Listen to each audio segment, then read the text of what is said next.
నిజ సల్లాపమాధుర్య వినిర్భత్సిత కచ్చపి. ఇప్పుడు మీ అందరూ ఈ నామానికి సంబంధించి ఇంకొక కోణంలోకి వెళ్ళిపోయారు కదండి. ఇంకొక కోణంలోకి నేను ఎందుకంటున్నానంటే అసలు కోణంలోకి రావలసి ఉంటుంది మళ్ళీ. ఇప్పుడు సరస్వతీదేవి అలా ఆపేస్తే ఏమైనా అయిందా? లలితోపాఖ్యానంలో బ్రహ్మాండ పురాణంలో అమ్మవారికి కోపగించుకోవడం కానీ, అయితే అలా ఎందుకు ఆపావు అని అడగడం కానీ ఏమైనా చేసిందా? రెండు, మీరు ఇంకొకటి ఆలోచించండి జాగ్రత్తగా.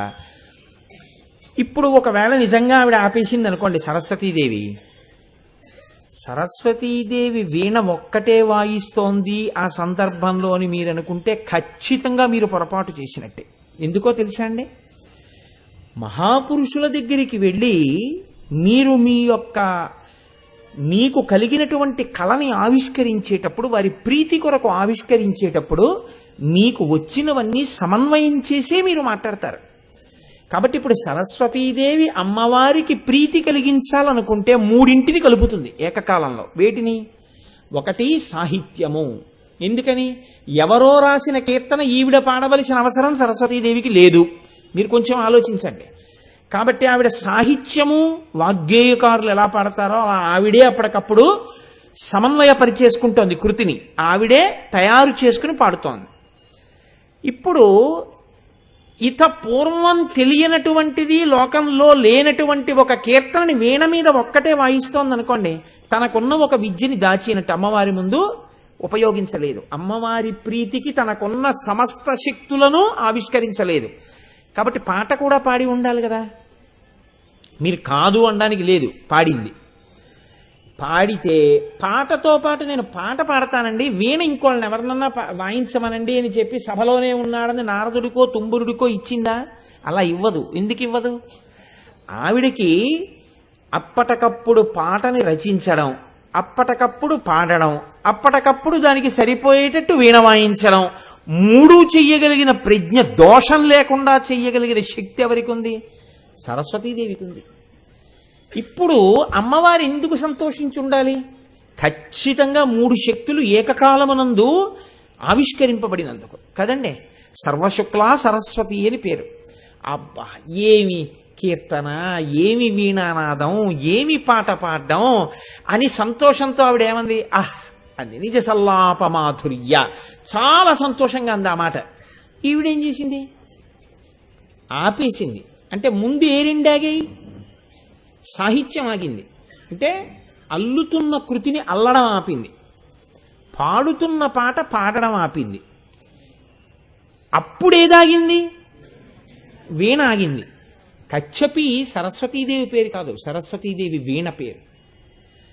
కచ్చపి అంటే ఆడతాబేలు అని. ఆడతాబేలు ఎలా ఉంటుందో అలా తలకాయ ఉంటుంది కాబట్టి, యువతల వైపు తలకాయ ఎలా ఉంటుంది కాబట్టి వీణకి కచ్చపి అని పేరు.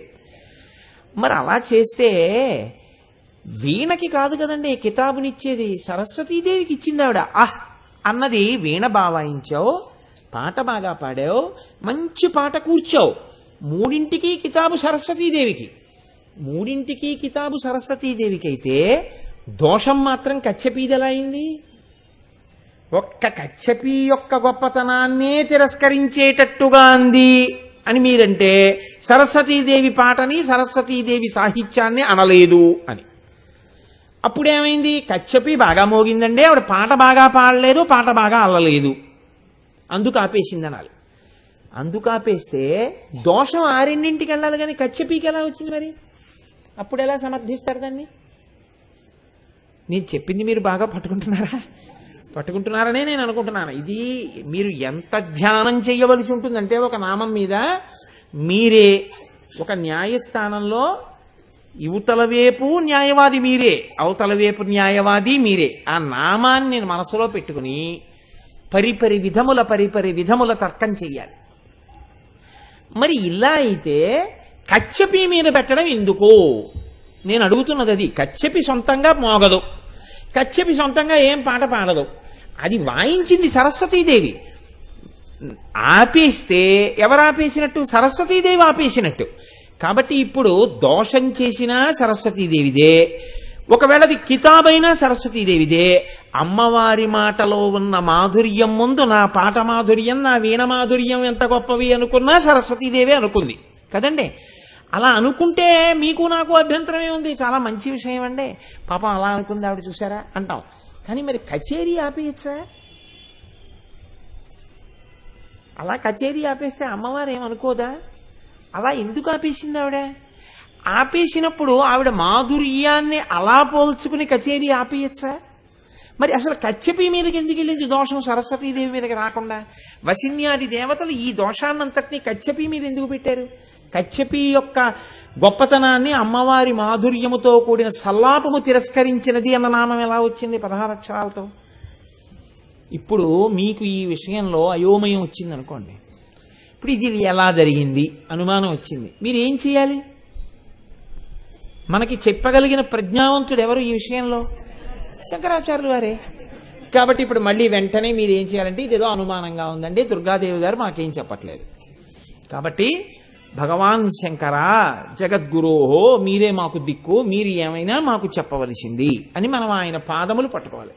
పట్టుకుంటే ఆయన ఎంతటి మహానుభావుడంటే, ఒక సందర్భం అలా సరిపోతుంది లలితా సహస్రంలో, దాన్ని అర్థం చేసుకోవడంలో అయోమయం లేదు అని అనుకున్నారనుకోండి శంకరాచార్యులు వారు, అది బాగా అర్థం అవ్వడానికి ఒక కొత్త కోణం తెస్తారు. ఇది అర్థం చేసుకోవడానికి కొంచెం ఇలాగే చెప్పాలి అని ఆయన అనుకున్నారనుకోండి, ఆయన దాంట్లో ఉపమానాల్ని కానీ సందర్భాల్ని కానీ మార్చకుండానే తీసుకొస్తారు. మీరు లలితా సహస్రాన్ని సౌందర్యలహరిని పక్క పక్కన పెట్టి పరిశీలనం చేసేటప్పుడు మీరు ఈ కోణాన్ని పట్టుకోవాలి. శంకరాచార్యుల వారి సాహిత్యంలో ఒక ఉపమానం బాగుందనుకోండి, దాంట్లో అయోమయం ఏం లేదనుకోండి, శంకరాచార్యుల వారు ఏం చేస్తారంటే అలా కాకుండా ఇంకా బాగా అర్థం అయ్యేటట్టు ఇంకో కొత్త కోణం ఎత్తుకుంటారు. ఏదో అమ్మవారి యొక్క కనుబొమ్మల గురించి మీకు నేను ఇత పూర్వం ఒక నామం చెప్పి ఉన్నాను, ఆ నామం మీతో ఇంకా బాగా చెప్పించాలనుకోండి, ఆయన చెప్పిన శ్లోకం జటిలంగా ఉంటుంది నామం కన్నప్పుడు, భ్రువౌ భగ్నే కించిత్ భువన భయ భంగవ్యసని అని, అప్పుడు సవ్యేతరకర గృహీతం రతిపతే హే అంటారు. అప్పుడు అది ఎడం చెయ్యో తెలీదు, కుడి చెయ్యో తెలీదు. అప్పుడు మీరు బాగా ధ్యానం చేస్తే తెలుస్తుంది ఏ చేత్తో పట్టుకున్నాడు. శ్లోకం జటిలం అవుతుంది, నామం తేలికవుతుంది. నామం తనంత తాను కొంచెం ధ్యానం చేసేటప్పుడు ఇలా ఎందుకు జరిగింది అని అనుమానం వచ్చేటట్టు ఉందనుకోండి, ఆయన ఆ స్థితిని మార్చకుండా ఇప్పుడు ఇది బాగా అర్థమయ్యేట్టు శ్లోకం తీసుకొస్తారు. అది శంకరాచార్యుల వారి ప్రజ్ఞ. దాన్ని బట్టి మీకు ఏమర్థం అవ్వాలంటే, లలితా సహస్రనామ స్తోత్రంలో ఉన్న ఈ శ్లోకాన్ని బాగా అర్థం చేసుకోవలసిన అవసరం ఏదో ఉంది. అంటే మీరు ఇప్పుడు పెరుగు తోడు పెట్టడం దగ్గరికి వచ్చారు. ఎలాగో తెలుసా అండి?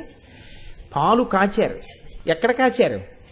మేధస్సు అనే అగ్నిహోత్రం మీద కాచారు.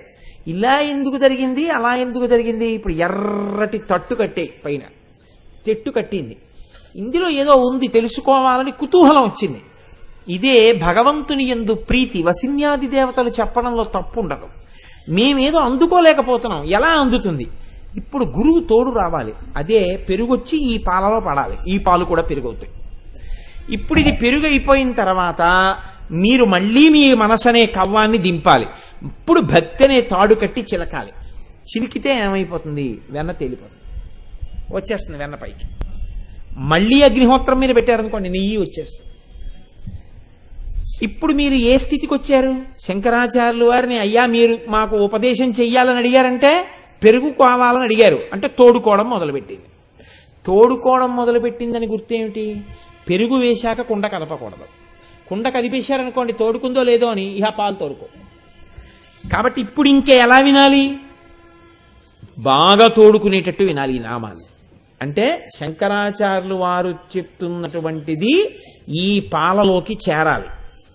కాబట్టి చూడండి, ఇప్పుడు శంకరులు అన్నారు, విపంచాగాయంతి వివిధమపదానం పశుపతే త్వయారబ్ధే వక్తుం చలిత శిరసా సాధువచనే తదీయైర్మాధుర్యైరపలపిత తంత్రీ కలరవాం నిజాం వీణాం వాణీ నిచుళయతి చోళేన నిభృతాం. లలితా సహస్రంలో ఏముందో ఖచ్చితంగా దాన్ని తీసుకొస్తున్నారు. మీరు కొంచెం జాగ్రత్తగా చూడండి ఆ శ్లోకాన్ని. విపంచాగాయంతి వివిధమపదానం పశుపతే. శంకరాచార్యుల వారు మీకు కొత్తగా ఏ సూచనలు చేస్తున్నారో మీరు పట్టుకోవాలి. విపంచా గాయంతి. విపంచ అంటే విపంచి అంటే వీణ. ఇప్పుడు ఆయన కచ్చపి పేరు వదిలేరు, అది కచ్చపి సరస్వతీయే మోగించాలి, సరస్వతీదేవి మోగిస్తే అది కచ్చపియే అయి ఉంటుంది. సరస్వతీదేవి వాయిస్తోందని ఏమిటి గుర్తండి అని మీరు నన్ను అడగచ్చు. నిజాం వీణాం వాణి అన్నారు 3వ పాదంలో. వాణి అంటే సరస్వతీదేవి, సరస్వతీదేవే వాయిస్తోంది కాబట్టి అది కచ్చపియే. ఎక్కడ కచ్చపి దగ్గర మీ అనుమానం ఆగిందో దాన్ని తీర్చడానికి వీణని ముందుకు తీసుకొచ్చారు శంకరాచార్యుల వారు. ఇప్పుడు విపంచా గాయంతి, వీణ వాయింపబడుతూ పాట కూడా పాడుతోంది, అనుమానం తీర్చారు. సరస్వతీదేవి పాట పాడుతోంది, గాయంతి వీణే కాదు ఆవిడ పాడుతోంది. పాడుతోందంటే కవిత్వం కూడా అల్లుతోంది. అలా జరిగిందా? మొదట అనుమానం పోయింది కదండి. విపంచా గాయంతి. ఇక్కడ మీరు పూర్వం అడగని కొత్త విషయం ఒకటి శంకరాచార్యుల వారు ఇక్కడ చెప్తున్నారు. ఏది చెప్పారు? వివిధమపదానం పశుపతే, పశుపతికి సంబంధించినటువంటి కీర్తనలు పాడింది అన్నారు. శివుడివి అని ఆయన చెప్పలేదు. మీరు చాలా జాగ్రత్తగా మాట్లాడవలసి ఉంటుంది. శంకరాచార్యులు వారి శ్లోకం మాట్లాడేటప్పుడు ఆయన శివ సంబంధం వేయలేదు. ఎందుకో తెలుసా అండి? శివ అంటే మంగళం. పొరపాటునోడు దీర్ఘం తీశాడనుకోండి, అది పార్వతీదేవి అయిపోతుంది, శివ అయిపోతుంది.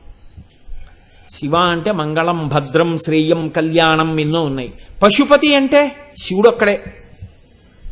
ఇప్పుడు మీరు ఎవరి మీద పాడింది అంటే శివుడి మీద అనకూడదు. శంకరాచార్యులు వారు చెప్పింది చెప్పండి, అది శ్రద్ధతో అని నేను అనడానికి కారణం, అది కుండ కదపకండి అనడానికి కారణం. ముందు ఆయన చెప్పిన మాట చెప్పండి. ఆయన ఏమన్నారు? పశుపతే వివిధమపదానం. ఒకటి కాదు, వివిధ బహువచనం వేశారు. పశుపతే పశువులన్నింటికీ పతి అయిన వాడెవరో వాడు చాలా లీలలు చేసి ఉన్నాడు. ఎవరా పశుపతి? ఈవిడ యొక్క భర్త. ఇక్కడ మీరు కొంచెం జాగ్రత్తగా పట్టుకుంటే పశుపతి అయిన వాడు ప్రభువు, ఈవిడ ఆయన యొక్క భార్య, ఈవిడ మహాపతివ్రత. మీకు అన్వయంలో కొంచెం జాగ్రత్తగా తీసుకోండి. ఈవిడ మహాపతివ్రత, అలాంటి తల్లి కాదు. ఇప్పుడు ఈవిడ ఏం వింటోంది? ఈవిడ గురించిన కీర్తన కాదు. అది ఈవిడ గురించిన కీర్తన అయితే ఏమిటి అభ్యంతరం శంకరాచార్యుల వారికి? పరమశివుడి గురించి అని ఎందుకనాలి పశుపతేహే అని? ఈవిడ గురించినదైతే ఈవిడ ఇలా అనదు, కళ్ళు మాత్రమే ఇక్కడ దాకా వెడతాయి. మీరెలా చెప్పగలరు? మీకు నేను ఇంతకు ముందు ఒక శ్లోకంలో చూపించాను. తవాపర్ణే కర్ణే జపనయనపై శూన్యచకితాహ ఆ శ్లోకాల్లో. అలాగే అమ్మవారి 3వ కన్ను ఎందుకు ఎర్రబడుతుంది అన్న శ్లోకంలో కూడా చెప్పా. కవులు చెప్పేటటువంటి సాహిత్యం వినడానికి ఈ కళ్ళు ఇక్కడ వరకు వెళ్ళి ఈ తేనె జుర్రుకుంటాయి. ఇవి కళ్ళే, ఇది కన్నే, ఈ కన్ను కవిత్వాన్ని జుర్రుకుంటోంది, కానీ నేను వెళ్ళలేకపోతున్నానన్న అసూయతో ఈ కన్ను ఎర్రబడుతుందని చెప్పాను. అందులో ఎక్కడైనా అమ్మవారు తల కదిపినట్టుగా ఉందా? లేదు. ఈ కన్ను ఇక్కడ దాకా వెళ్ళి ఇందులో ఉన్న మకరందాన్ని జుర్రుకుంటుంది. కవులు చెప్తుంటే అవి చెవుల్లోకి వస్తున్నప్పుడు. అంటే ఆవిడ మీద కవులు స్తోత్రం చేస్తే ఆవిడ శిరకంపనం చెయ్యదు, తల ఇలా ఆడించదు. ఎందుకు ఆడించదు? అది తన మీద కీర్తన. తన మీద కీర్తనకి తాను పొంగిపోయి అందనుకోండి. అంటే తన స్తోత్రాన్ని ఇష్టపడడం తప్పు కాదు. అమ్మవారు మహారాజ్ఞిగా స్తోత్రం చేయబడుతుంది, కానీ మహాపతివ్రతగా ఆవిడ ముందు ఏం కోరుకుంటుంది? తన భర్త యొక్క స్తోత్రానికి ప్రీతి పొందుతుంది. తన భర్తని స్తోత్రం చేస్తే మాత్రం ఇలా అని వదలదు, ఇలా అంటుంది, చాలా సంతోషిస్తుంది. అలా చేస్తోంది సరస్వతీదేవి. ఇది సరస్వతీదేవికి ఎలా తెలుసు? మిగిలిన కవులకి తెలియలేదు కదా. ఈవిడ మీద పాడడం వల్ల మాత్రం కళ్ళు ఇక్కడికే వస్తున్నాయి, తలిలా ఊపట్లేదు. మనం పశుపతి మీద పాడితే ఈవిడ సంతోషిస్తుందన్న విషయాన్ని కవులు మిగిలిన వాళ్ళు ఎందుకు పట్టుకోలేరు? సరస్వతికి ఎందుకు తెలిసింది? సరస్వతీదేవికి ఒక నామం ఉంది, సర్వజ్ఞ. ఆవిడకి అన్నీ తెలుసు. అన్నీ తెలుసున్న తల్లికి లలితాదేవి యొక్క హృదయం కూడా తెలుసు కదండి.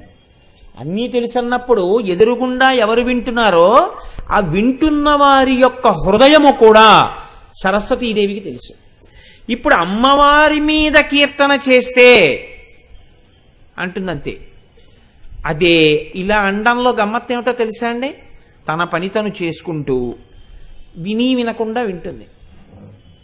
అందుకని దాని మీద పెద్ద శ్రద్ధతో విందా అంటే మీరు చెప్పలేరు. ఇలా కళ్ళు ఎందుకు తిప్పడం అంటే జుర్రుకోవడం కోసమని చెప్పలేరు. లోకాన్ని పరిపాలించి అక్కడ తన బిడ్డలు అందరూ సుఖంగా ఉన్నారో లేదో అని ఇలా తిప్పుతూ ఉంటుంది. అందులో కళ్ళిటి వెళ్ళినప్పుడు కాస్త కవిత్వం జుర్రుకుంటూ ఉంటుంది వాళ్ళ తృప్తి కోసం. ఆ అమ్మవారు స్వీకరించిందిరా అనుకోవడానికి. అదే శివుడి మీద చెప్తే కళ్ళిలా అంటూ తల ఊపడం కుదరదు, అసహ్యంగా ఉంటుంది. అంటే కళ్ళు ఇలా తిప్పడం ఆపి ఆనందాన్ని అనుభవిస్తోంది. అందుకని ఇలా కళ్ళు మూసింది అంటారు. అంటోందని మీకు ఎలా తెలుసు? పశుపతి మీద పాడితే కళ్ళు తిప్పడం ఆపి తల ఊపిందని మీరు ఎలా చెప్పగలరు? అంటే త్వయారబ్దే వక్తుం చెల్లిత శిరసా, శంకరాచార్యుల వారు అక్కడ పెట్టారు రెండో పాదంలో. తల ఊపిందయా అన్నారు. తల ఊపింది అంటే కళ్ళు తిప్పలేదు అనే గుర్తు. ఎందుకంటే ఇలా తిప్పుతూ ఇలా ఇలా ఇలా ఇలా అని ఎవరు అనరు. అలా అన్నా అసహ్యంగా ఉంటుంది. అమ్మవారు అసలు చేయదు. అంటే ఇప్పుడు వింటున్న అమ్మవారు ఏ స్థితిలో ఉంది? ధ్యానంలో మీకు ఎలా కనపడాలి ఆవిడ అంటే సౌందర్యలహరి యందు శివానందలహరి ప్రవేశించింది. మీరు పట్టుకోగలిగారా నా మాటని? ఆవిడ సౌందర్యలహరి అమ్మవారు. సౌందర్యలహరి కన్నులు మూతలు పడ్డాయి. ఎందుకు మూతలు పడ్డాయి? వివిధమపదానం పశుపతే, పశుపతి మీద కీర్తనలు వింటోంది తన భర్త మీద. వింటున్నప్పుడు కళ్ళు మూసుకుని అబ్బా ఎలా చేశాడా త్రిపురాసుర సంహారం, ఎలా కాల్చేశాడు మన్మధున్నలాగా, ఎలా చంపేశాడా వ్యాఘ్రాసురున్నలాగా అని ఆనందంతో ఆ పరమశివుడి గురించి వినడంలో కన్నులు మూతలు పడిపోయి చిల్లిత శిరస తలిలా అంటోంది. అంటుంటే ఇలా ఊగుతున్నాయి తాటంకములు. ఇప్పుడు సౌందర్యలహరి ఆవిడలో శివానందలహరి చేరింది. అంటే ఈ సభలో ఆవిడ కూర్చున్నప్పుడు ఆవిడ ఎవరు? శివానందలహరితో కూడిన సౌందర్యలహరి, లేదా సౌందర్యలహరి యందు శివానందలహరి. సౌందర్యలహరి శివానందలహరి కలిసిపోయినటువంటి నామం ఈ నిజ సల్లాప మాధుర్య వినిర్భత్సిత కచ్చపి. అందుకని మాధుర్యం వచ్చింది. ఇంత ఆనందంలో సౌందర్యలహరిలో శివానందలహరి మమేకమైపోతే వాక్య నిర్మాణం ఉండదు. ఆ ఆనందంలో అనాలి ఆవిడ. కాబట్టి ఇప్పుడు ఆవిడ ఏమంటోంది? నిజ సల్లాప మాధుర్య వినిర్భత్సిత కచ్చపి. ఇప్పుడు మీకు ఎంతవరకు తోడుకుంది కుండ అంటే ఏమండి ఆవిడ తల ఊపడం బాగుంది, ఆవిడ అంత ఆనందం అనుభవించడానికి కారణము ఉంది. అక్కడ వరకు ఒప్పుకున్నారా? ఆవిడది మాధుర్యమే అని అంగీకరించారా? సౌందర్యలహరిలోకి శివానందలహరి వచ్చిందని ఒప్పుకున్నారా? ఇక్కడ మీకు అనుమానం రావచ్చు. మీకు రాకపోయినా నాలాంటి తుంటరవాడికి వస్తూ ఉంటుంది ఎప్పుడు. ఏమిటా అనుమానం? ఏమండి ఆవిడ మహారాజ్ఞి కదా, ఆవిడికి తన మీద పాడడం కన్నా శివుడి మీద పాడితే ఎక్కువ ఇష్టం ఉంటుందన్న విషయం ఆవిడ కళ్ళు మూసుకొని తల ఊపిందని మీరు అంటున్నారు కదా. ఒకవేళ ఏమి నా మీదే ఎందుకు పాటలేదు ఈవిడని ఆలోచించడానికి కళ్ళు మూసుకొని తల ఊపిందేమో అని ఎందుకు ఆలోచించరు మీరు అన్నారు అనుకోండి. అప్పుడు ఏం చెప్పాలి నేను? ఏమ్మా అలా కూడా ఆలోచించచ్చు కదా అలా అన్నారు అనుకోండి మీరు. ఒకవేళ ఏమండి ఇప్పుడు ఇంకా మరీ అయోమయం వచ్చింది కదా. అమ్మవారిని సరస్వతీదేవి అర్థం చేసుకోవడం తప్ప, సరస్వతీదేవిని లలితాదేవి అర్థం చేసుకోవడం తప్ప, సౌందర్యలహరిలో శివానందలహరి మమేకమైందన్నంత వరకు అయితే బాగుంది. అలా కాకుండా ఆలోచిస్తే అంటే అప్పుడు నేనేం చెప్పాలంటే మీకు, అలా కాదమ్మా ఆవిడ మహాపతివ్రత, ఆవిడికి తన మీద కీర్తన కన్నా శంకరుడి మీద కీర్తనే ఇష్టపడుతుంది. ఎలా చెప్పగలవు నువ్వు అంటే, శంకరుణ్ణి ఎక్కడ స్తోత్రం చేస్తారో అక్కడ ఆవిడ ప్రసన్నురాలవుతుంది. ఎక్కడ శివనంద జరుగుతుందో అక్కడ ఆవిడ లోకానికంతటికి శిక్ష కూడా వేయిస్తుంది. దీనికి ఆవిడ అటువంటిది అని చెప్పడానికి నీ ఊహ కాదు అక్కడ ప్రమాణం, ఆవిడ చరిత్ర ప్రమాణం. వెనక్కెడితే నీకేం తెలిసింది? దక్షుడికి కూతురుగా పుట్టింది దాక్షాయిణిగా. శంకరుణ్ణి పిలవలేదు, అమ్మవారు వెళ్ళింది. ఎందుకు వెళ్ళింది? ఆయన్ని పిలవబోతేనే మా పుట్టిల్ని నేను ఎడతానని వెళ్ళలేదు, ఎవరెవరు వెళ్ళారో చూడ్డానికి వెళ్ళింది. శివుడు అక్కర్లేదని వెళ్ళిన వాడెవడో లెక్కలు పెట్టింది. దేవతలు ఉన్నారు, మనుష్యులు ఉన్నారు, ఋషులు ఉన్నారు, అందరూ ఉన్నారు. కాబట్టి శివుడు శివుడిగా ఉన్నాడు, ప్రశాంతంగా ఉన్నాడు, సంతోషంగా ఉన్నాడు. ఇంతమందికి వీపు మీద ఒక్క దెబ్బ కొట్టించాలి, ఇంకెప్పుడు ఇలాంటి తప్పుడు పనులు చేయకుండా, వీళ్ళతో నిరీశ్వరయాగం జరగకుండా. శివుణ్ణి రుద్రుణ్ణి చెయ్యాలంటే ఎవరు చెయ్యగలరు? శివా రుద్రస్య భేషజీ, ఆవిడే చెయ్యాలి. ఇప్పుడు ఆవిడ ఏం చేసింది? ఒక్క మాట చెప్పింది దక్షుడితోటి. ఒరే నాన్నా, నరుల జ్ఞానమునం భుజించిన జుగుప్సంబైన అన్నంబు సయ్యన వెళ్ళించి పవిత్రుడైన గతి ఘనున్ ఈశ్వరున్ తూలనాడిన నీ కూతురనంగా ఓర్వా దోషభాజనమైన ఈ దేహమున్ వీడి భాస్వచ్ఛుద్ధి ప్రాపించదన్ అంది. నీవు నీ నోటితో శివనింద చేశావు, కావాలని శివుడికి హవిస్సులేని యాగం చేస్తున్నావు. ఈ శరీరంతో నేను ఉన్నంతసేపు నన్ను చూడగానే దాక్షాయిణి అంటారు. నీకు కూతురుగా ఉండడానికి నేను ఎంతకాలం ఒప్పుకుంటానో తెలుసా? నా భర్తని ఏమీ అననంతసేపే. ముందు దక్షుడికి కూతురా, శివుడికి ఇల్లాలా? చెప్పండి, ముందు దక్షుడికి కూతురా, శివుడికి ఇల్లాలా? ముందు శివుడికి ఇల్లాలు. మీరు అది పట్టుకోవాలి. ఇప్పుడు ఈ జన్మలో వచ్చిన వ్యామోహం కాదది. ఆవిడ ముందు దక్షుడికి కూతురైతే ఆ తర్వాత ఆవిడ కోరుకున్నట్టు కూతురు అవలేదు కదా. ఆవిడ ఎప్పుడూ శివుడికి ఇల్లాలు. అందుకే ఇక్కడ దక్షుడి కూతురిగా వదిలినా హిమవంతుడికి కూతురిగా వచ్చి మళ్ళీ హైమవతిగా శివుడికి ఇల్లాలే అవుతుంది. ఆవిడ ఎప్పుడు శివశక్తి. అందుకే ఆవిడ పక్కన లేకపోతే శివుడు దక్షిణామూర్తి, ఆవిడ పక్కన ఉంటే ఆయన ఆది కుటుంబి. కాబట్టి ఆవిడ ఎప్పుడూ ఎవరు? శివ శివ పంచసాన్యములు మర్చిపోతే ఎలాగండి మీరు?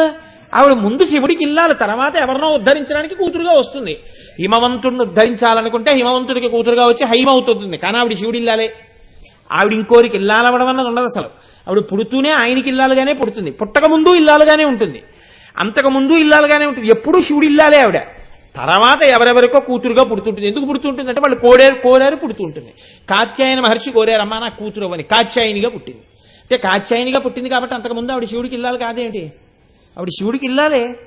ఆవిడ కంచి వచ్చి ధ్యానం చేసింది కామాక్షి, అంటే అంతకుముందు ఆవిడ శివుడికి ఇల్లాలి కదా. శివుడికి ఇల్లాలే, ముందు శివుడికి ఇల్లాలు, తర్వాత దక్షుడికి కూతురు. అందుకే ఎప్పుడూ శివుడికి ఇల్లాలుగా నిలబడుతుంది తప్ప దక్షుడికి కూతురుగా మాత్రం శివుడికి ఇల్లాలుగా ఆవిడికి ఇబ్బంది కలిగితే ఒప్పుకోదు. ఇది మీరు ఇన్ఫర్ అవ్వాల్సి ఉంటుంది, ఇది మీరు సమర్థించవలసి ఉంటుంది. కాబట్టి ఇప్పుడు ఆవిడ ముందు శివుడికి ఇల్లాలు. ఇప్పుడు నీకు కూతుర్ని కదా అని నీ ఇష్టం వచ్చినట్టు ప్రవర్తించి శివనింద చేస్తే నేనేం విన్నంది ఆవిడ. కాబట్టి నీకే శిక్ష వేస్తాను. ఈ శరీరంతో నీకు కూతురుగా ఉన్నాను కాబట్టి మర్యాదనిచ్చి నిన్నేమంటున్నారు? దాక్షాయినికి తండ్రి అంటున్నారు, నీకు కూతుర్ని కాబట్టి దాక్షాయిణి అంటున్నారు. ఈ శరీరంతో లేననుకో, ఇహ దాక్షాయిణి అని నన్ను ఎవరు పిలవరు. అంటే నీకు కూతురు లేదు అలా పిలవడానికి, అంటే నీ కీర్తి ఇక్కడతో ఆగిపోయింది. అమ్మవారికి తండ్రి అని అంటే కీర్తిని ఆపింది. ఎప్పుడు ఆపింది? శివుడి జోలికెడితే ఆపేసింది. అందుకని ఆవిడంది, హేయభాజనమైన శరీరమున్ విడిచి భాస్వచ్ఛుద్ధి ప్రాపించదన్. ఈ శరీరాన్ని నేను అందుకు వదిలేస్తున్నానయా అంది.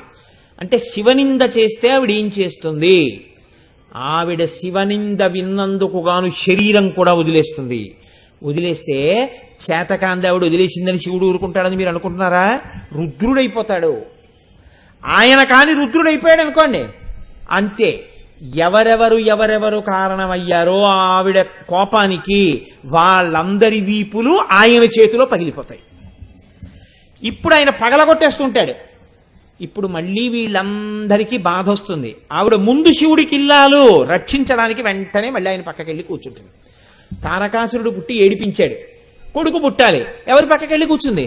మళ్ళీ వచ్చి శివుడి పక్కన కూర్చుంది. సుబ్రహ్మణ్యుడు పుట్టాడు, మళ్ళీ వెళ్ళి హాలాహలాన్ని సృష్టించారు వీళ్ళందరూ కలిసి. పాలసముద్రం చిలికి హాలాహలం వచ్చింది. పాత కక్ష కడుపులో పెట్టుకుని వీళ్ళు మీకు నిరీశ్వరయాగం చేశారు, మీరు తాక్కండి అని చెప్తుందా? చెప్పదు. ముందు శివుడికి ఇల్లాలు కాబట్టి మీకు నాకు అమ్మ కాబట్టి అంటుంది తాగేయండి అంట. శివుడికి ఇల్లాలుగా ఎప్పుడూ అమ్మతనంతో ఉంటుంది, తర్వాత కూతురుతనంతో ఉంటుంది. మనం ఎలా ఉంటామంటే ముందు కూతురుతనంతో వచ్చి తర్వాత అమ్మతనం పొందుతాం. ఇక్కడ తిరగబడుతుంది తత్వం. ఇది పట్టుకోవాలి మీరు జాగ్రత్తగా. ఇది ఎవరు పట్టుకున్నారు? సరస్వతీదేవి పట్టుకుంది. అది సర్వజ్ఞ. మనం ఎలా ఉన్నామో అలా అమ్మవారి విషయంలో కూడా చెప్పవద్దు. నేను ముందు కోటేశ్వరారి కూతురునండి, తర్వాత మీ భార్యనండి అని నా కూతురు ఉందనుకోండి, అప్పుడు నేను అంటాను ఈడ్చి లెప్పకాయ కొడతాను నా కూతుర్ని. రేపు పెళ్ళి అయిపోయిన తర్వాత దాని భర్త విషయంలో నేను ముందు కోటేశ్వరారి కూతుర్ని, తర్వాత మీ భార్యని. అందుకని మా నాన్నగారు చెప్పిన మాట వింటాను, మీ మాట విన్నందనుకోండి, నిర్దాక్షిణ్యంగా నేను వెంటనే వేలు ఇలా చూపించి ఖబర్దార్, ఒక్కసారి కన్యాదానం చేసిన తర్వాత నేను ఒక మాట చెప్పి, నేను ఇలా చెప్పానని తెలియక నీ భర్త ఒక మాట చెప్తే, నా మాట పక్కన పెట్టి మీ ఆయన మాట పాటించిన నాడు నేను గర్వపడతాను నా కూతురు అని. నీ భర్త మాట పక్కన పెట్టి మా నాన్నగారికి అన్నీ తెలుసని నువ్వు నా మాట పాటిస్తే నేను సిగ్గుపడతాను నీ నాటి కూతుర్ని కన్నందుకు. భర్త ప్రధానం కాబట్టి నా కూతురుగా పుట్టి ఆయనకి భార్యవైనా ఆయన మాటే నీకు ఎక్కువ. నాతో నువ్వు తర్వాత ఇక పోల్చకూడదు. ఇది మనకి సంప్రదాయం. ఆవిడ ముందే ఆయనకి భార్య, తర్వాత ఇంకోళ్ళకి కూతురు. అందుకని అసలు ఆవిడికి ఆ మాట లేదు. కీర్తినివ్వడానికి వచ్చిందంటే ఆవిడ. ఇది ఎవరు పట్టుకోగలిగారు? సరస్వతీదేవి పట్టుకుంది. అందుకే మీరు చూడండి, అమ్మవారి అవతారాలు ఏవి తీసుకుని మీరు విచారణ చేయండి, ఈ తత్వమే ఉంటుంది. అందుకే శంకరాచార్యుల వారు శ్లోకం చెప్పడం అంటే, శంకరాచార్యులు వారి పెరుగు కుండలో పోసుకోవడం అంటే అలా తోడుకుంటుంది. అంత గొప్పగా చెప్తారు. ఇప్పుడు ఈ తత్వం ఏమండి ఇక్కడైతే సరిపోయింది కానీ అక్కడెక్కడో సరిపోతుందా అని మీరు అడగక్కర్లేదు. ఎందుకో తెలుసా అండి? అది సీతమ్మ అనుకోండి, ఆవిడ ఒక్కటే చెప్పింది రావణాసుడితో, శక్త్యాలో భయితున్నాహం ఐశ్వర్యేన ధనేనవా అనన్యే రాఘవేణాహం భాస్కరేణ ప్రభాయథ అంది ఆవిడ. హోరి పిచ్చాడా, రాముడు నా పక్కన లేడంటావేమిట్రా? రాముడు నా పక్కన లేకపోవడం అన్నది లేదురా. సూర్యుడి ప్రభావ, పువ్వు యొక్క వాసన, వజ్రము యొక్క కాంతి కలిసి ఉన్నట్టే నేను రాముడు ఎప్పుడూ కలిసే ఉంటాం రా అందావిడ. మీరు చూడండి, భర్త మాట కొంచెం తగ్గుతుందేమో, భర్త కీర్తి తగ్గుతుందేమో అని ఆవిడ అనుకుందనుకోండి, ఆవిడ ఇంకా ఏది లక్ష్య పెట్టదు, దానికి అంటుంది. ఏబిసిడి ఆప్షన్ ఇచ్చారనుకోండి, ఇది కరెక్ట్ అని మీకు తెలుసు అనుకోండి సమాధానం. 3 × 3 = 12, 16, 9, 0 ఉందనుకోండి, 9 మీకు ఖచ్చితంగా తెలుసు. సి టిక్ పెట్టేస్తారు, ఓ మార్క్ వచ్చేసిందని. ఆప్షన్ సి రైట్, అంతే. అలా అమ్మవారి ఎప్పుడు తత్వంలో ఏమిటో తెలుసా అండి? అమ్మవారి తత్వం ఎప్పుడు ఆవిడ యొక్క భర్త వైభవమో ఏలో ఉన్నా, బిలో ఉన్నా, సిలో ఉన్నా, డిలో ఉన్నా టిక్, అంతే.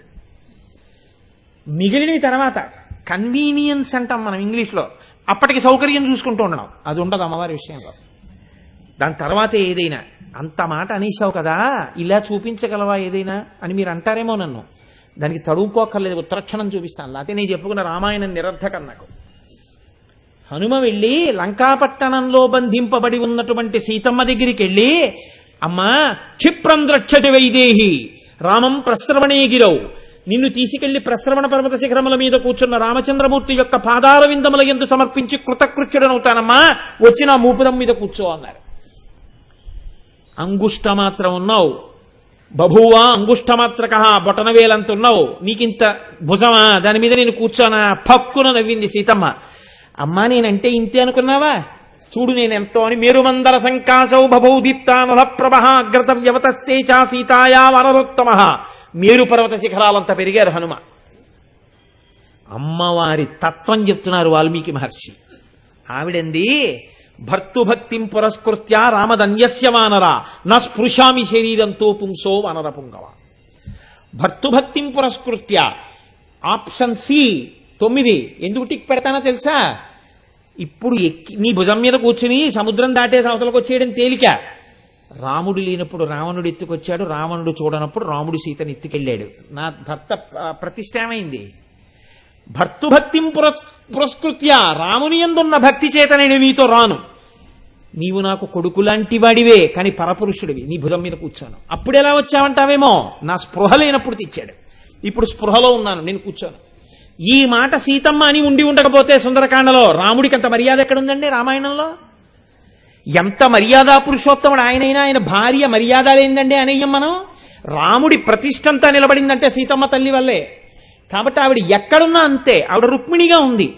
ఉంటే ఘనుల ఆత్మీయతమో నివృత్తి కొరకై గౌరీషు మర్యాద యవ్వని పాదంబుజ తోజమందు మునుగన్ వంఛింతురో అట్టిని అనుకంపన్ విలసింపనేని వ్రతచర్యన్ 100 జన్మంబులన్ నిన్నే చింతించుతూ ప్రాణముల్ విడచదన్ నిక్కంబు ప్రాణేశ్వర అందావిడ. 1000 జన్మలైనా నీ పక్కనుంటాను తప్ప ఇంకొకటికి ఇల్లాలని కాను. శిశుపాలుడు అని ఆయన పేరెత్తలేదు. శ్రీయుతమూర్తియో పురుష సింహమ సింహము పాలి సొమ్ము గోమాయువు కోరు చందమన ఈ దురాత్ముడు చైద్యుడు నీ పదంబుజాయననైన నన్ను వడిదా కొనిపోయదనంచునున్నవాడు ఎరుగడద్భుతమైన భవత్ప్రతాపమున్నందావిడే. భవత్ప్రతాపము, మీ ప్రతాపం ఏమిటో వాడికి తెలియదండే. శిశుపాలుడని వాడి పేరు కూడా ఆవిడ నోటితో ఉచ్చరించలా. దురాత్ముడు చైద్యుడు అంది చైదిరాజు. వాడు చిత్తప్రభమైన కామం అందంతే ఆవిడ తప్ప ఆవిడ పేరు కూడా ఎత్తలేదు. ఎన్ని జన్మలైనా శరీరం వదిలేస్తాను తప్ప ఇంకోటికి ఇల్లాలని కానంది. అందుకే గోపరాజు గారు 2 చేతులిచ్చి నమస్కరించి అన్నారు, శ్రీరమ సీతగాగ నిజసేవక బృందము వీర వైష్ణవాచార జనంబుగాగ విరజానది గౌతమిగాగ వికుంఠమున్నారయ భద్రశైల శిఖరగ్రముగాగ వసించు చేతనోద్ధారకుడైన విష్ణుడవు దాశరథి కరుణాపయోనిధి. ఎక్కడెక్కడ ఆ తల్లి ఉన్నా అక్కడక్కడ ఆ తల్లి భర్త యందు నిరతిశయమైన ప్రీతితో ఉంటుంది. ఆ ప్రీతి ఒక్కొక్కసారి చిత్రం ఏమిటంటే పరులు పరీక్షించడం కాదు, ఎన్నడూ తనని విడిచిపెట్టి ఉండనటువంటి అమ్మవారి యొక్క గొప్పతనాన్ని లోకానికి చాటడానికి పరమేశ్వరుడే పరీక్ష చేశాడు. అపర్ణయ్యి తపస్సు చేసింది నా తల్లి శంకరుడి కోసం. బ్రహ్మచారి రూపంలో వచ్చి ధూర్తుడు, వాడు మెడలో పుర్రెలమాల వేసుకుంటాడు, నువ్వు ముత్యాలహారం వేసుకుంటావు, నువ్వు పట్టుబట్ట కట్టుకుంటావు, వాడు ఏనుగు తోలు కట్టుకుంటాడు, నువ్వు ఒంటికి అంగరాగములు రాసుకుంటావు, వాడు శవ విభూతి రాసుకుంటాడు. రేపు పొద్దున్న బ్రహ్మముడి వేస్తే ఏనుగు తోలుకి పట్టుబట్టకి ముడేస్తారా, వాడెక్కడ దొరికాడు నీకని అడిగారు. శివనింద చెవులతో వినను కూడా వినకూడదు, ఈ బ్రహ్మచారిని ఈడ్చి అవతలకి లాగేయండి అందావిడ. అప్పుడు శంకరుడిగా ప్రత్యక్షమయ్యాడు. ఆవిడ యొక్క పాతివ్రత్యం ఏమిటో, ఆవిడ గొప్పతనం ఏమిటో, భర్త అంటే ఆవిడికి ఎంత ప్రీతో, భర్త జోలికెడితే శరీరమే వదిలిపెట్టేసి లోకానికి ఎటువంటి శిక్ష వేయిస్తుందో, ఆవిడ ఎంత మహాపతివ్రతో ఆవిడ చరిత్రంతా మీకు చెప్తోంది. చెప్తున్నప్పుడు అమ్మవారు ఇలా అంటే నా మీద పాడకుండా శివుడి మీద ఎందుకు పాడుతోందంటోందని మీరు ఎలా అంటారు? అసలు ఆ ఊహ మీకు రాకూడదు కదా.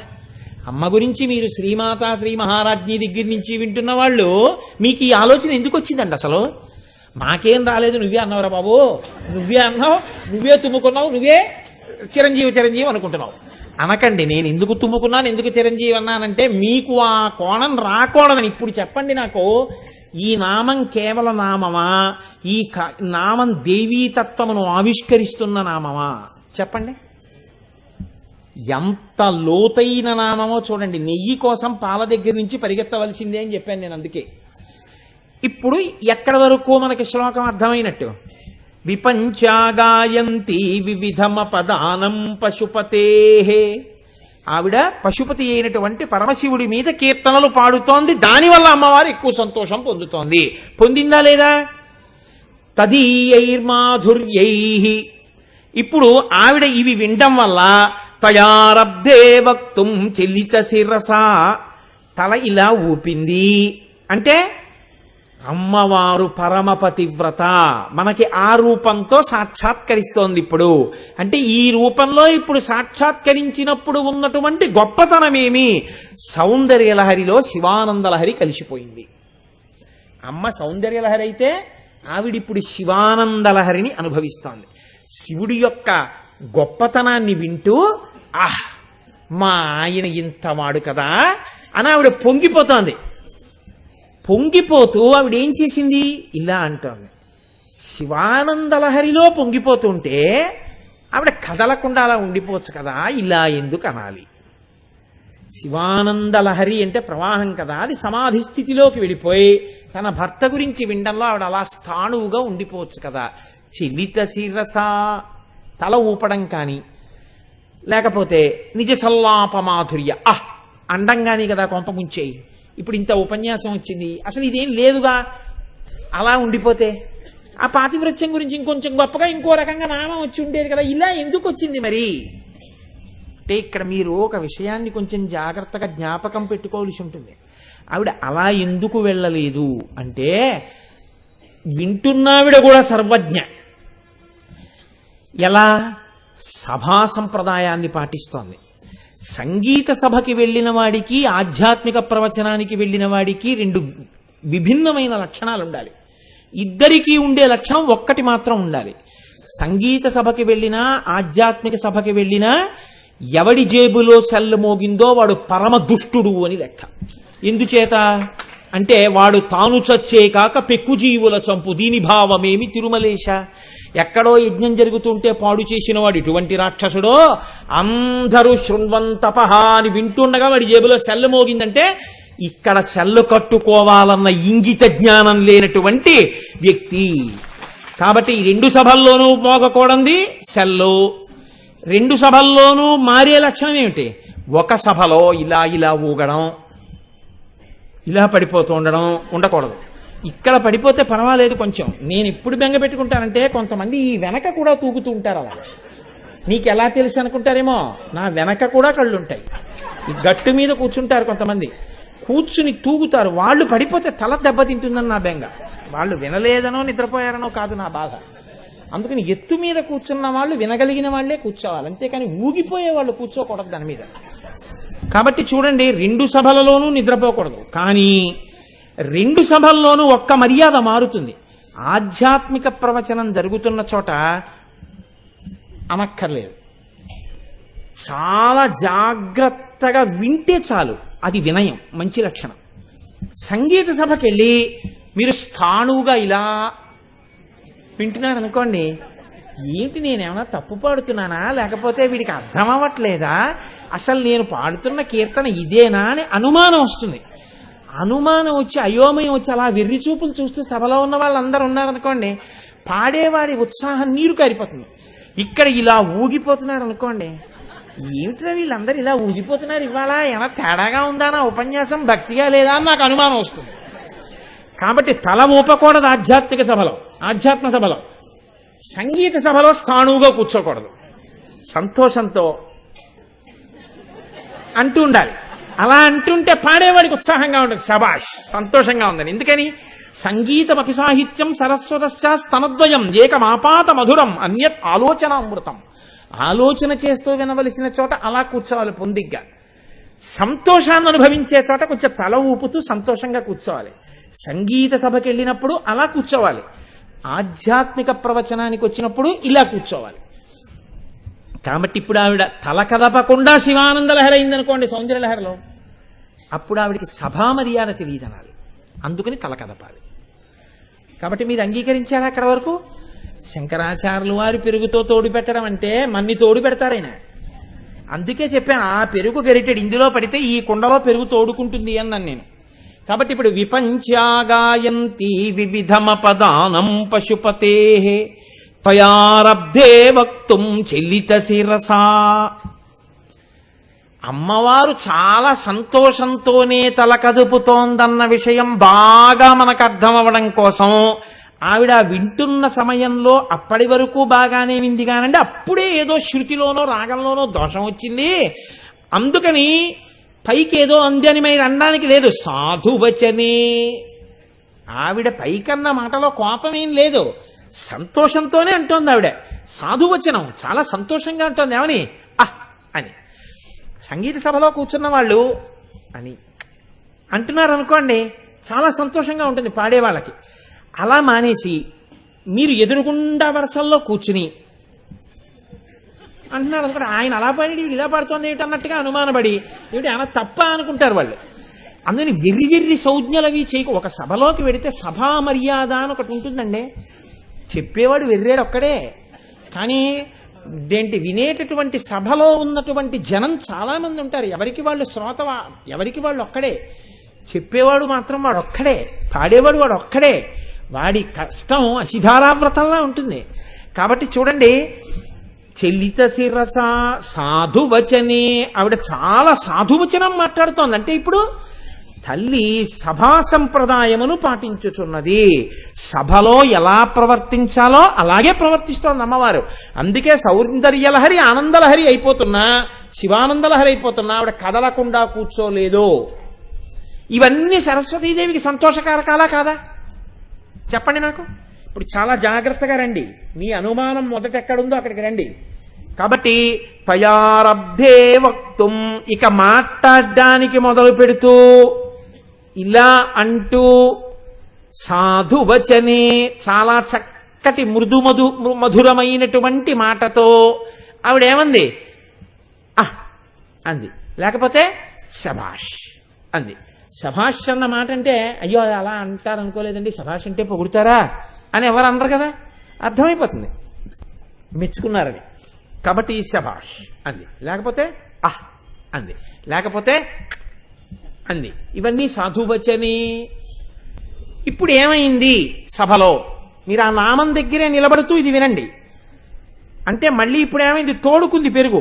బాగా అర్థమైంది ఇక్కడ వరకు. ఇప్పుడు మీరు మళ్ళీ కవర్ నింపాలి. మరి అయితే ఈవిడ ఎందుకు ఆపింది? సాధువచనం పలికితే మరి ఆపేస్తే తప్పు కదా. వస్తున్నారు శంకరాచార్యులు వారు. నిజాం వీణాం వాణి నిచుళయతి చోళేన నిభృతాం. ఇక్కడ ముందంటారు త్వదీయైర్మాధుర్యైర్ అపలపిత తంత్రీ కలరవాం. అమ్మవారు ఎప్పుడైతే అందో సరస్వతీదేవి ముందు పాట ఆపేసింది. పాట ఆపేయడానికి ముందు ఏమాగిపోయినట్టు? సాహిత్యం ఆగిపోయింది. సాహిత్యం తర్వాత సంగీతం ఆగిపోయింది. ఎందుకు ఆపేసింది అంటే ఆవిడ ఒక కృత నిశ్చయానికి వచ్చేసింది. అయ్యయ్యో, నేను ఈవిడ దగ్గర కచేరీ చేసి ఈవిడ్ని సంతోష పెట్టాలనుకున్నాను. ఈ తల్లి అన్న మాట నన్ను సంతోష పెట్టాలని అంది. కానీ నిజంగా ఈ తల్లి అన్న ఒక్క మాట ముందు నా కచేరీ కాని, నా వీణ కాని, నా సాహిత్యం కాని సరిపోవు. అయినా తల్లి ఆనందం అనుభవించిందంటే ఏమీ ఇందులో ఆవిడ సంతోషించవలసినంత గొప్ప విషయాలు కావు. ఆవిడ యొక్క సమర్థత ముందు తెలిసిపోతుంది. అయినా సంతోషించిందంటే నన్ను అండగా కాసింది ఒక్కటే. వివిధమపదానం పశుపతేహే, నేను ఆయన కీర్తన పాడబట్ట ఆవిడ వింది ఇంతసేపు. ఇంకా నేను ఏదో నా వల్లే ఆవిడ పొంగిపోతుంది అనుకుని ఆవిడ గొప్పతనం తెలుసుకున్న తర్వాత కూడా నేను పాడకూడదు. ఇప్పుడు నమస్కారం చేసే అమ్మా, ఆ మాటకే అంత మాధుర్యం ఉంటే నా కచేరీకి ఇంకా మాధుర్యం పెరిగేటట్టు అనుగ్రహించని కాళ్ళ మీద పడాలి. ఇంకా పాడుతూ కూర్చోకూడదు. కాబట్టి ఆపింది. ఇప్పుడు దోషం ఎక్కడుంది ఆవిడ పాట ఆపడంలో? దోషం ఉందా? లేదు. పరమ వినయం ఉంది ఆవిడ ఆపడంలో. మరైతే కచ్చపి మీద దోషం ఎందుకు వచ్చింది? వీణ మీద ఎందుకు చెప్పారు? సరస్వతీదేవి మీద ఎందుకు చెప్పలేదు?